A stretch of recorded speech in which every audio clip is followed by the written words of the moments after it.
Asta vreau să vă arăt din nou antistresurile mele, adică antistresurile mele noi.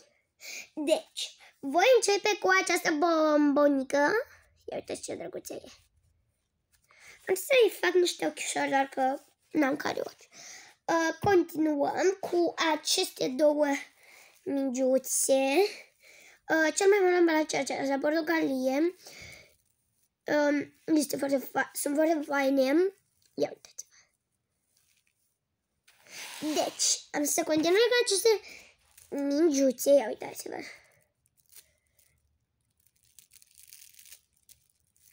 Nu știu cum se numesc.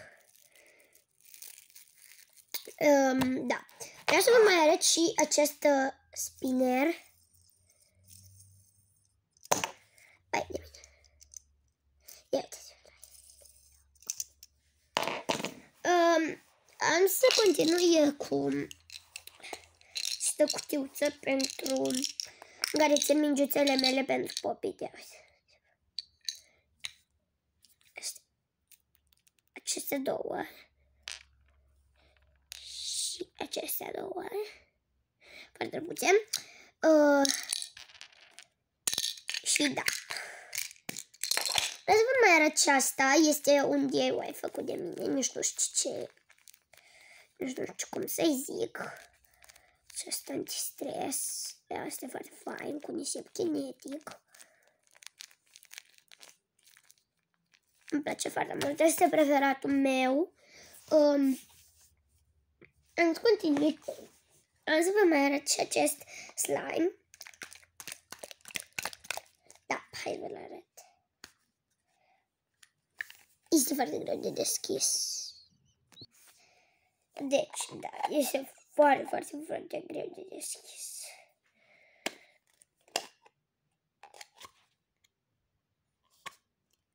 Vai. Aștept să vi-l arăt. Este foarte fain, dar mic. Am văzut pe jos. Ia, uitați-vă. Este cumpărat. Că normal că este cumpărat. Niciodată nu mi s-a primit să fac un slime. Slime de această apă. Foarte fain. Da, foarte fain.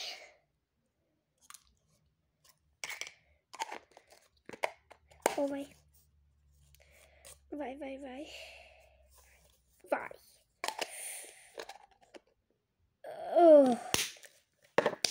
Deci, acesta este un small ball. No, foarte drăguț. Ia uitați, ascultă.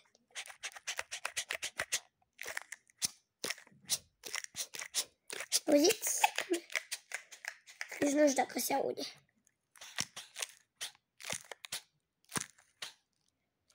Ce culoare frumoasă are. Da, i-am făcut, i-am desenat aici și pisicuțe. Acesta este un stress ball cu apă. Este foarte fain. Culoarea este tare drăguță. Ia uitați-vă. Și mai am încă câteva. Ia uitați acestea. Sunt de culori, sunt dintr-un set și sunt culori palide și sunt foarte faine. Am foarte multe acum și o să vă le arăt. Ia uitați, acesta este cu umplutură de pluș. Vedeți? Ce fain e. Și nu se sparg deloc repede. Și mai am acesta, străzbolul acesta albastru drăguț. Cu săpun. Și cel mai nou antistres al meu este acesta, este foarte fain. Am făcut este foarte fain, vă recomand să-l faceți. Hai să vă zic cum l-am făcut. Deci, mai întâi a trebuit să fac un amestec de apă cu făină. Am amestecat bine și s-a primit ceva mai lipicios. dar da, totuși nu contează. Plus, în balon și am lăsat un pic de aer. Ia uitați ce fain e. Vă-l recomand să vi-l faceți. Foarte mult. Fain. E preferatul meu din toate. Știu, ziceam că acesta este, dar zicem că este pe locul 2. Iar pe locul 3 îl am pe acesta. Locul 1, locul 2 și locul 3. Este foarte fain, da. Și acesta la fel. Acesta l-am făcut ieri. Acestea două le-am făcut alaltă ieri. Și restul le-am de foarte mult timp, dar nu le-am adăugat la colecția mea. Deci acum hai să vă arăt toate baloanele mele.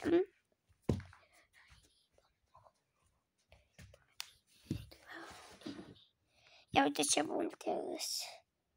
Un dulap întreg. Vedeți câte culori drăguțe am?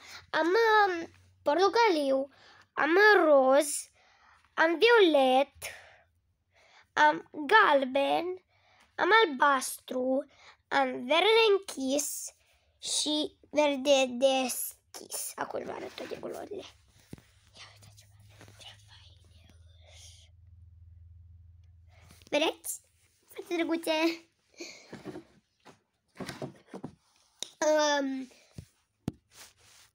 Astăzi poate o să mai fac un videoclip pe la vreo ora 5:30. Da, oricum, să fiți acolo. Pa! Nu uitați de like și să vă abonați!